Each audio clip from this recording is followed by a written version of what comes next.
सद्गुरू श्री ब्रह्मचैतन्य महाराज गोंदवलेकर यांचं प्रवचन 16 जुलै. गुरु आज्ञा पालनाशिवाय दुसरे कर्तव्यच उरले नाही. परमात्म्याकडे जाण्याचे अनेक मार्ग आहेत. आपल्या गुरूंनी जो राजमार्ग दाखवला त्यानेच जावे. मध्येच दुसरा मार्ग घेतला तर पल्ला कधीच गाठायचा नाही. एका वैद्याचे औषध सोडून दुसऱ्याचे घेतले तर पहिल्या वैद्याची जबाबदारी संपली. तरीही मी माझ्या माणसाला सोडित नाही ही गोष्ट निराळी.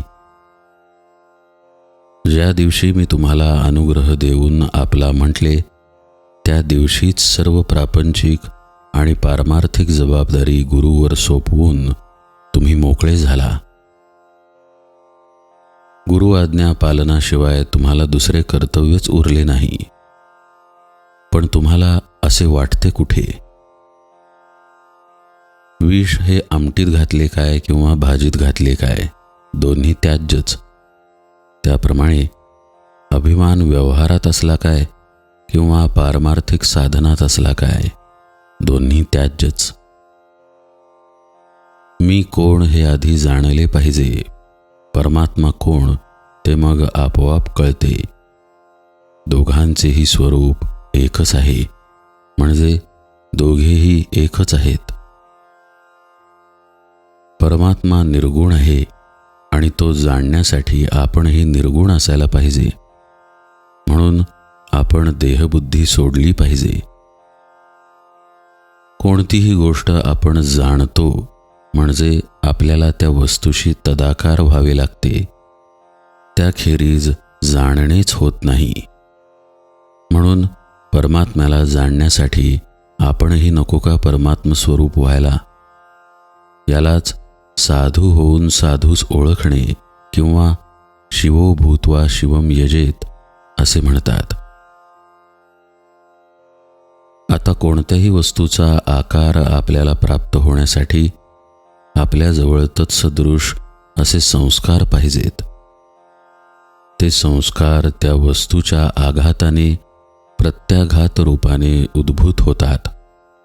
नंतर त्या वस्तूचे ज्ञान होते. म्हणून परमात्मरूपाला विरोधी असे सर्व संस्कार घालवून आपण आपले अंतःकरण पोषक संस्कारांनी युक्त केले पाहिजे. जर आपण साधना करून निष्पाप होऊ शकलो तर आपल्याला जगात पाप दिसणेच शक्य नाही. देवाच्या गुणाने आणि रूपाने त्याचे गुण आणि रूप मिळेल, पण त्याच्या नामाने तो जसा असेल तसा सर्वच्या सर्व मिळतो. म्हणून नाम हे साधन श्रेष्ठ आहे. आपण भगवंताच्या नामात राहिले पाहिजे. त्यातच जीवनातले सर्व सुख सामावले आहे. याहून दुसरे काय मिळवायचे? मी सुखाचा शोध केला आणि ते मला सापडले, म्हणून मी तुम्हाला त्याचा निश्चित मार्ग सांगेन. तो मार्ग म्हणजे भगवंताचे अनुसंधान होय. मी अत्यंत समाधानी आहे, तसे तुम्ही समाधानी राहा. जे मी सुरुवातीला सांगितले तेच मी शेवटी सांगतो. तुम्ही कसेही असा, पण भगवंताच्या नामाला सोडू नका.